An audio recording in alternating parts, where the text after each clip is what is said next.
اعوذ باللہ من الشیطان الرجیم بسم اللہ الرحمن الرحیم لم یکن الذین کفروا من اہل الکتاب والمشرکین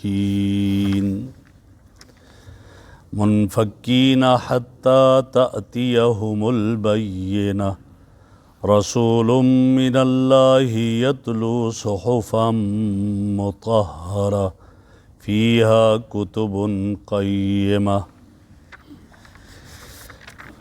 لم یکن الذین کفروا من اہل الکتاب والمشرکین، اہل کتاب اور مشرکین میں سے جو لوگ کافر تھے، لم یکن منفکین، تو وہ اس وقت تک باز آنے والے نہیں تھے، حتی تأتیہم البینہ، جب تک ان کے پاس کوئی واضح دلیل، روشن دلیل نہ آتی۔ رسول من اللہ، اللہ کے رسول، یتلو صحفا مطہرہ،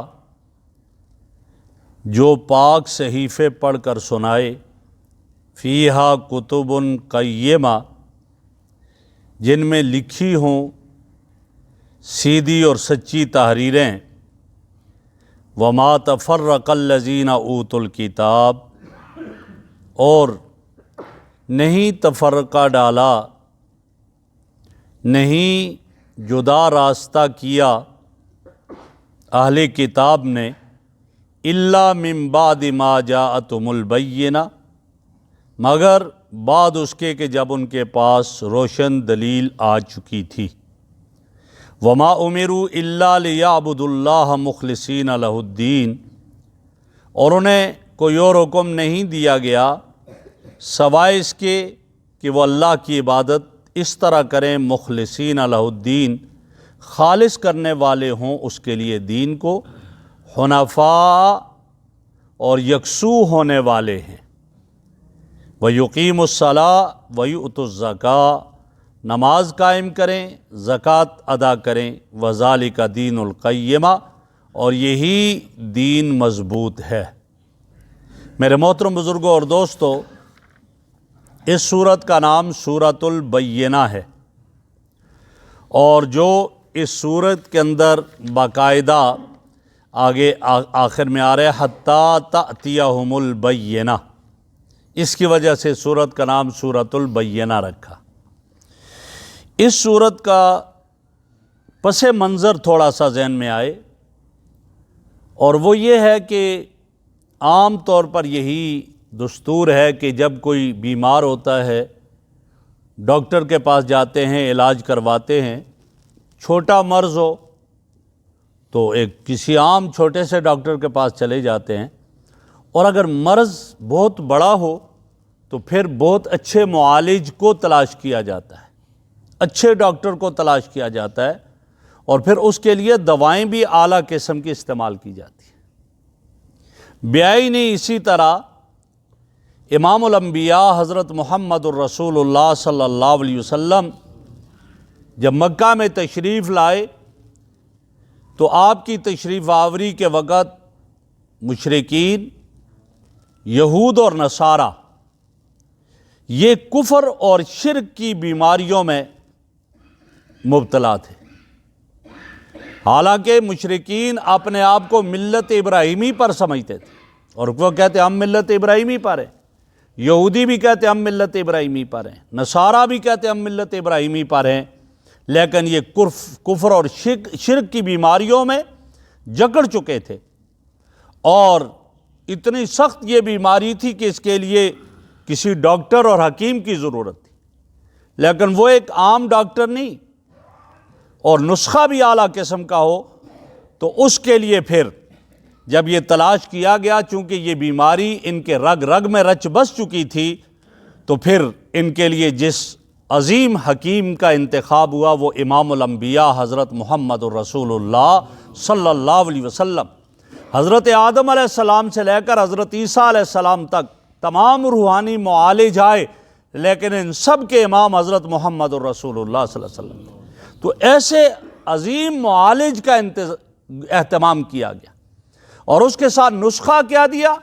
نسخہ بھی سب سے اعلیٰ، تورات، زبور، انجیل یہ بھی نسخے تھے، لیکن جو نسخہ ان کے لیے جس کا انتخاب کیا گیا وہ قرآن کریم کا نسخہ تھا۔ اور قرآن کریم کا یہ اعلیٰ نسخہ جس کو فرمایا گیا شفاء لما فی الصدور، جو سینوں میں جو بیماری ہے یہ اس کے لیے شفا ہے۔ تو آپ علیہ الصلوۃ والسلام تشریف لائے، اور آپ علیہ الصلوۃ والسلام نے آ کر جب ان کا علاج کرنا شروع کیا تو کئی ساروں نے جو ہے وہ قبول کر لیا ایمان، کفر اور شرک کو چھوڑ دیا، ان کا علاج ہو گیا، اور بعض جو لا علاج مریض تھے ان کا علاج نہ ہو سکا۔ تو یہی فرمایا لم یکن الذین کفروا من اہل الکتاب والمشرکین، اہل کتاب اور مشرکین میں سے جو لوگ جو ہے وہ کافر تھے، انہوں نے لم یکن منفکین، وہ اس وقت تک باز نہیں آنے والے تھے، وہ اپنی اس برائی سے جدا ہونے والے نہیں تھے، اس کفر اور شرک کو وہ چھوڑنے والے نہیں تھے، حتی تأتیہم البینہ، یہاں تک کہ ان کے پاس کوئی روشن دلیل نہ آ جائے۔ اب روشن دلیل کیا ہے؟ تو آگے اس کی وضاحت کرتے ہوئے بتا دیا، وہ دلیل ہے رسول من اللہ، یعنی اللہ کا رسول ان کے پاس آئے اللہ کی طرف سے، یتلو علیہم صحفا مطہرہ، اور نسخہ کیا ہے کہ وہ ان کے لیے تلاوت کرے صحفا مطہرہ، پاکیزہ صحیفوں کی تلاوت کرے، ان کو پڑھ پڑھ کر پاکیزہ صحیفے سنائے، یعنی ایسا رسول جو تمام رسولوں کا امام، ساری کائنات سے افضل ہے۔ تب انہوں نے اس اپنی عادت کو چھوڑنا ہے، اور نسخہ کیا بتا دیا؟ یتلو علیہم یتلو صحفا مطہرہ، کہ وہ تلاوت کرے پاکیزہ صحیفوں کی، یعنی ایسے صحیفے کہ جن کے مضمون بڑے پاکیزہ ہیں، اور اس میں کوئی شک نہیں کہ قرآن کریم کی ہر صورت ایک صحیفہ کی حیثیت رکھتی ہے۔ اور نبی اکرم صلی اللہ علیہ وسلم سب سے جو ہے وہ اعلیٰ نسخہ جو لے کر آئے وہ یہی تھا کہ اگر آپ تشریف نہ لاتے تو قرآن بھی نازل نہ ہوتا، اور اگر قرآن نازل نہ ہوتا تو یقیناً یہ لوگ کفر اور شرک کو نہ چھوڑتے۔ یہ کفر اور شرک کا چھوڑنا قرآن کریم کے صدقے میں ہے، اور قرآن کریم کا نزول امام الانبیاء حضرت محمد الرسول اللہ صلی اللہ علیہ وسلم کے صدقے میں۔ اور فرمایا فیہا کتب قیمہ، یہ قرآن کیسی کتاب ہے کہ جس میں لکھی ہوئی سیدھی اور سچی تحریریں ہیں، یا جس میں لکھی ہوئی بڑی قیمتی تحریریں ہیں، یہ قرآن کریم کی شان ہے، اور اس کو بیان کیا کہ یہ نسخہ اتنا عظمت والا ہے۔ اور آگے فرمایا وما تفرق الذین اوتوا الکتاب الا من بعد ما جاءتهم البینہ، فرمایا جی یہ جو اہل کتاب تھے انہوں نے جدا راستہ اسی کے بعد اختیار کیا کہ جب ان کے پاس روشن دلیل آ چکی تھی، جب امام الانبیاء صلی اللہ علیہ وسلم تشریف لا چکے تھے، اس کے بعد انہوں نے یہ راستہ اختیار کیا۔ اور یہ راستہ اختیار کرنے کی وجہ کیا ہوئی؟ ان کی اپنی نفسانی خواہشات، اپنی خواہشات کی وجہ سے انہوں نے یہ تفرقہ ڈالا، حالانکہ جو پیغمبر ان کے پاس آئے وہ ان کو وہی سبق دیتے تھے، کون سا؟ وما امروا الا لیعبدوا اللہ مخلصین لہ الدین، جو نبی ان کے پاس آیا وہی ان کو سبق دے رہا تھا، اور وہی تعلیمات تھی جو پہلی کتابوں میں موجود، تورات میں موجود، انجیل میں موجود، زبور میں موجود تھی، اور وہ اللہ کی سچی کتابیں تھیں۔ تورات، زبور، انجیل اللہ کی سچی کتابیں تھیں، اور ان میں ہدایت اور عقیدہ تھا، اور اخلاقی معاملات بھی ان میں تھے۔ تو نبی اکرم صلی اللہ علیہ وسلم جو آخری پیغمبر آئے، آپ ان کو وہی دعوت دے رہے تھے، لیکن یہ لوگ ضد اور عناد کی وجہ سے آپ پر ایمان نہیں لا رہے تھے، اور انہوں نے تفرقہ ڈالا، اور ان کو کہا گیا وما امروا الا لیعبدوا اللہ، کہ اللہ کی عبادت کریں مخلصین لہ الدین، خالص اسی کے لیے، یعنی دین کو یکسو ہوتے ہوئے۔ لیکن انہوں نے کیا کیا؟ انہیں حکم ملا اللہ کی عبادت کریں، تو انہوں نے یہ کر دیا اتخذوا احبارهم ورهبانهم اربابا من دون اللہ والمسیح ابن مریم، انہوں نے اپنوں کو، ان پرانوں کو جو ہے احباب اور رہبان کو اپنا خدا بنا دیا، اور عیسیٰ علیہ السلام کو اپنا خدا بنا دیا۔ کوئی یوں کہنے لگ گئے کہ عیسیٰ جو ہے وہ اللہ کا بیٹا ہے، اس کی عبادت کرنے لگے، کوئی کہنے لگے کہ عزیر اللہ کا بیٹا ہے، اس کی عبادت کرنے لگے، کوئی فرشتوں کو اللہ کی بیٹیاں کہنے لگے۔ یہ ان کا حال ہو گیا، اور یہ خالص اس دین کی طرف نہ آئے، حالانکہ وہ کیسا دین؟ حنفاء، بالکل سیدھا۔ حنفاء کا معنی جو کیا گیا وہ یہ کیا گیا کہ حنفاء کا معنی یہ ہے کہ وہ بالکل سیدھا، اگر یہ اس دین کو اختیار کر لیتے تمام غلط راستوں کو چھوڑ کر سیدھے راستے پر چل جاتے، باطل عقائد کو چھوڑ کر، غلط نظریات کو چھوڑ کر صحیح بات کو لینے والے یہ حنیف بن جاتے۔ اور حنیف اسی کو کہا جاتا ہے کہ جو غلط نظریات اور باطل عقائد کو چھوڑ کر صحیح طریقے کو اختیار کر لے اور صحیح راستے کو اختیار کر لے۔ اور آگے فرمایا کہ وَيُقِيمُ الصَّلَاةَ وَيُؤْتُ الزَّكَاةَ، انہیں کیا حکم دیا گیا؟ اللہ کی عبادت کرو، اور یہ حکم دیا گیا یقیم الصلاۃ، نماز قائم کریں، ویؤت الزکاۃ، زکوٰۃ ادا کریں۔ لیکن ان کا حال کیا ہوا نماز کے حوالے سے؟ جب انہیں یہ کہا گیا نماز ادا کریں تو ان کا حال یہ تھا، انہوں نے کیا کیا؟ اضاعوا الصلاۃ واتبعوا الشہوات، انہوں نے تو نمازوں کو ضائع کرنا شروع کر دیا۔ واتبعوا الشہوات، خواہشات کے پیچھے چلے گئے، خواہشات نفس کے پیچھے چلے گئے، اور یہ حال ہوا ان کا کہ بالکل دور ہٹ کے۔ اور آج میں اور آپ اگر غور کریں، آج کے مسلمان کا بھی یہی حال بن گیا ہے، آج ہمارا حال یہی بن گیا ہے۔ کیوں؟ مسلمان کہلانے والا آپ دیکھیں کہ پابندی سے ساتھ نماز نہیں پڑھتا ہے۔ آپ خود دیکھ لیں ہمیں شام میں کتنے ہوتے ہیں، ظہر میں کتنے، عصر میں کتنے، اور فجر کی نماز میں کتنے ہوتے ہیں، اس کا آپ اندازہ لگا لیجئے گا۔ تو یہ آج ہماری حالت ہو گئی ہے۔ اور پھر اس کے ساتھ ساتھ آج کا مسلمان ایک اور غلط فہمی میں مبتلا ہو گیا، اور وہ غلط فہمی کیا ہے؟ وہ یہ سمجھتا ہے میں توبہ کروں گا بس معاف ہو جائے گا سب کچھ۔ لیکن حقیقت مسئلہ یہ ہے کہ جس آدمی کی نمازیں رہ جائیں وہ الٹا لٹک کر توبہ کرے، ارب 1,00,000 کئی ارب مرتبہ وہ توبہ کرے، اس کی نماز معاف نہیں ہوگی۔ نماز کبھی معاف نہیں ہوتی ہے جب تک کہ وہ اس نماز جو رہ گئی اس کی قضا نہ پڑے گا۔ جب تک اس کی قضا نہیں کرے گا توبہ سے وہ معاف نہیں ہوگی۔ یہ عبادت ہے، یہ عبادت معاف نہیں ہوتی۔ ہاں جو تاخیر کی، قضا کی، اس کا گناہ اس سے معاف ہو جائے گا توبہ سے، لیکن یہ کہ نماز پھر بھی معاف نہیں ہوگی۔ آپ دیکھ لیں کتنے نماز ہی نہیں پڑھتے، کہتے ہیں جی توبہ کریں گے بس ہو جائیں گی۔ توبہ سے نمازیں معاف نہیں ہوتی ہیں، توبہ سے زکوٰۃ نہ دی معاف نہیں ہوگی، روزے نہیں رکھے توبہ سے معاف نہیں ہوں گے، جب تک کہ وہ نمازوں کی قضا نہیں کرے گا، ان روزوں کی قضا نہیں کرے گا، وہ زکوٰۃ جو اس نے پہلے نہیں دیا اس کو نہیں ادا کرے گا، اس وقت تک اس کی یہ عبادت معاف نہیں ہوگی۔ اور اس کے لیے بہترین یہ نسخہ ہے میرے بھائیوں کہ ہم اپنا حساب لگائیں اور روزانہ کی نمازوں کے ساتھ ایک نماز قضا پڑھنے لگ جائیں۔ قضاء عمری اسے کہا جاتا ہے۔ کئی ساری ایسی، اور نوجوانوں کے لیے تو آسان ہے، ان کی اتنی زیادہ وقت ہی نہیں گزرا ہے، وہ اور یہ کر سکتے ہیں۔ ان چیزوں کا خیال رکھا جائے کہ یہ کبھی توبہ سے عبادت معاف نہیں ہوتی ہے، جو اس کے ذمہ ہے اس کو ادا کرنا ضروری ہوتا ہے۔ ہاں یہ ہوا ہے کہ تاخیر کی گناہ ہوا، توبہ کرنے سے وہ گناہ معاف ہو جائے گا۔ تو یہ فرمایا، انہیں یہ کہا گیا، اور فرمایا ذالک دین القیمہ، اور یہی مضبوط دین ہے۔ آگے انجام کیا بتایا، ان کا نتیجہ کیا کفار کا؟ ان الذین کفروا من اہل الکتاب والمشرکین فی نار جہنم، بے شک وہ لوگ جنہوں نے کفر کیا اہل کتاب اور مشرکین میں سے، ان کو ملے گا کیا؟ فی نار جہنم خالدین فیہا، جہنم کی آگ میں داخل کر دیا جائے گا، اور اس میں رہیں گے، وہ ہمیشہ ہمیشہ رہیں گے، ان کی قسمت میں یہ لکھا ہوگا اور رہیں گے۔ فرمایا اولئک ہم شر البریہ، یہ مخلوق میں سب سے بدتر ہیں۔ مخلوق میں تو کتا بھی آ گیا، مخلوق میں خنزیر بھی آ گیا، مخلوق میں اور ساری مخلوقات آ جاتی ہیں، لیکن قرآن کہتا ہے اولئک ہم شر البریہ، یہ مخلوق میں سب سے برے۔ قد کاٹ کے اعتبار سے بھلے خوبصورت نظر آتا ہو، شکل و صورت کے اعتبار سے کتنا ہی اچھا کیوں نہ نظر آتا ہو، بڑی اچھی صورت ہے، اچھی شکل ہے، سب کچھ ہے، لیکن اللہ رب العزت کیا وہ مخلوق میں سب سے بدترین آدمی ہے جو کفر کرتا ہے اور جس کی زندگی کفر میں گزرے گی۔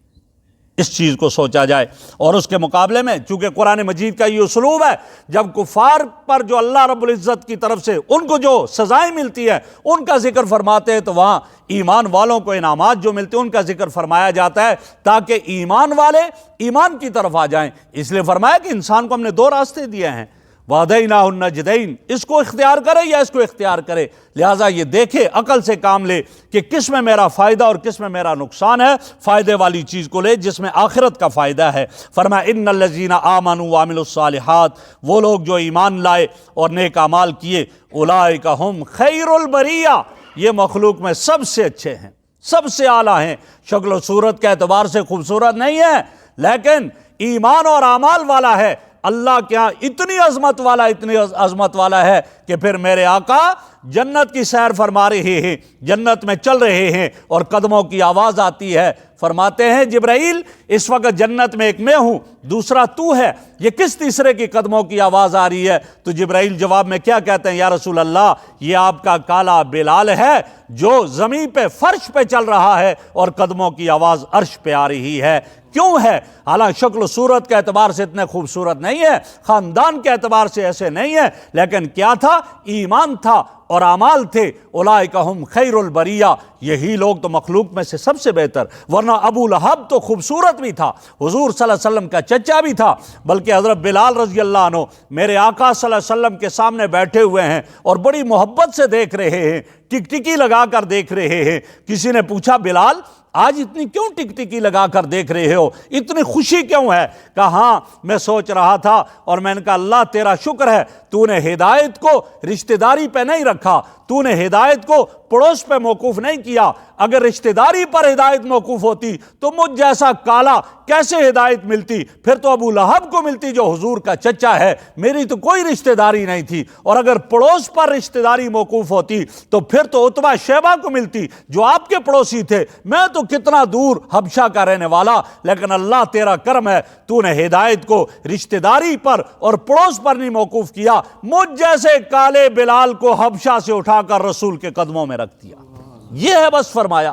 تو گویا یہاں فرمایا اولئک ہم خیر البریہ جزاؤہم عند ربہم جنات عدن، ان کو ملے گا کیا؟ بدلہ کیا ملے گا؟ انعام کیا ملے گا؟ فرمایا ان کا انعام اور بدلہ یہ ہے کہ ان کے لیے باغات ہوں گے، عدن ہمیشہ ہمیشہ کے باغات، جن میں یہ رہیں گے وہ ہمیشہ رہنے والے باغات ہوں گے۔ وہ کیسے باغات؟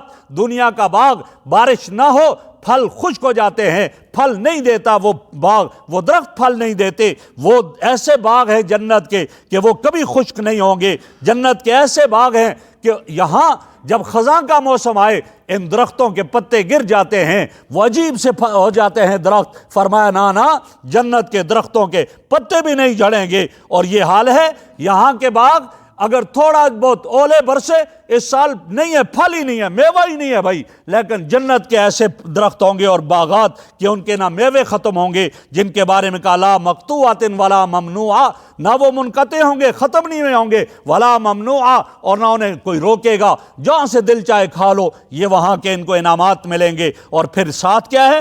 تجری من تحتہا الانہار، ان کے نیچے سے نہریں جاری ہوں گی۔ ایسے باغات آج لوگ جا کر جگہ جگہ سوات فلاں جگہ کیا کرتے ہیں جی، وہ دریاؤں کے اوپر جو ہے اپنے محل بنا دیتے ہیں، اپنے جو ہے وہاں پلازے بنا دیتے ہیں، لوگوں کو کہتے ہیں بڑا اچھا منظر ہے یہ، اور تھوڑا فلڈ آیا سب کو بہا کر لے جاتا ہے۔ لیکن جنت کے اندر جو محل ہوں گے وہ محل ان نہروں کے اوپر ہوں گے جہاں یہ شبہ ہی نہیں ہوگا کہ یہ فلڈ آئے گا ان محلوں کو گرا دے گا۔ وہ ہمیشہ ہمیشہ کے محل ہوں گے، وہ ہمیشہ ہمیشہ کے ان کے لیے کوٹھیاں بنی ہوئی ہوں گی، اور پھر خالدین فیہا ابدا، ہمیشہ ہمیشہ رہیں گے۔ دنیا میں رہے گا، گیا اور بکنگ کروا دی، ایک ہفتہ رہا، پھر نوٹس ملے گا حضرت جی اب آپ جائیے گا یہاں سے، خالی کریں، دوسری پارٹی آ رہی ہے، یا گھر میں رہ رہا ہے، اپنا مکان ہے، اپنا ذاتی خرید کر بنا لیا، مری میں بنا لیا، گرمیوں میں تو جاتا ہے، سردیوں میں پھر آنا پڑے گا، ویسے نہ بھی آیا ایک وہ وقت آئے گا کہ اس کی ڈیڈ باڈی اس کے دروازے سے نکلے گی۔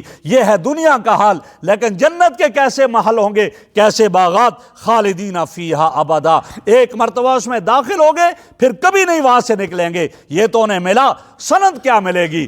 آج ہوتا ہے پروگرام، جی آج فلاں ادارے کا پروگرام ہے، صدر صاحب آئیں گے ڈگری دیں گے، وزیر اعظم صاحب آئیں گے ڈگری دیں گے۔ میرے بھائیوں وہاں جنت والوں کے لیے کیا ڈگری ہے، ان کو کیا ڈگری ملے گی؟ دنیا کی ساری ڈگریاں اس پہ قربان کر دی جائیں، ان کو جو ڈگری ملے گی رضی اللہ عنہم، اللہ ان سے راضی ہے، ورضوا عنہ، اور وہ اللہ سے راضی، یہ انہیں ملے گا اعزاز، یہ ڈگری ان کی ہوگی کہ اللہ ان سے راضی، وہ اللہ سے راضی۔ فرمایا ذالک لمن خشی ربہ، اور یہ ڈگری اور یہ انعامات کس کے لیے ہیں؟ اس آدمی کے لیے ہیں جس کے دل میں اپنے رب کا خوف ہوگا، جو اپنے رب سے ڈرے گا، خشیت ہوگی، خوف خدا جس کے دل میں ہوگا، اور جب اللہ کا خوف ہوگا گناہوں سے دور ہٹے گا، بھاگے گا، نیکیوں کی طرف جائے گا۔ اس میں یہ نہیں کہا گیا وہ گورا ہوگا تو اس کو نہیں ملے گا، کالا ہوگا تو اس کے لیے نہیں، فرمایا یہ ہر اس آدمی کے لیے ہے جس کے دل میں خوف خدا ہے، وہ گورا کیوں نہیں، کالا کیوں نہیں، عربی ہو یا عجمی ہو،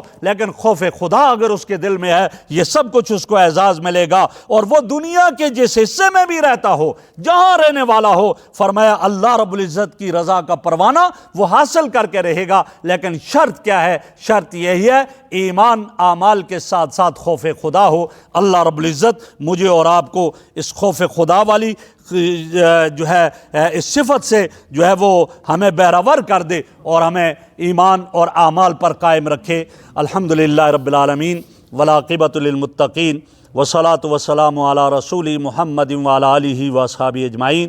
سبحانک اللہم وبحمدک، نشہد ان لا الہ الا انت، نستغفرک ونتوب الیک، نستغفرک ونتوب الیک۔ اللہم اہدنا واہد بنا واجعلنا سببا لمن اہتدی، اللہم اہدنا واہد بنا واجعلنا سببا لمن اہتدی۔ وصلی اللہ تعالی علی خیر خلقہ سیدنا و مولانا محمد وعلی آلہ واصحابہ وآل بیتہ اجمعین برحمتک یا ارحم۔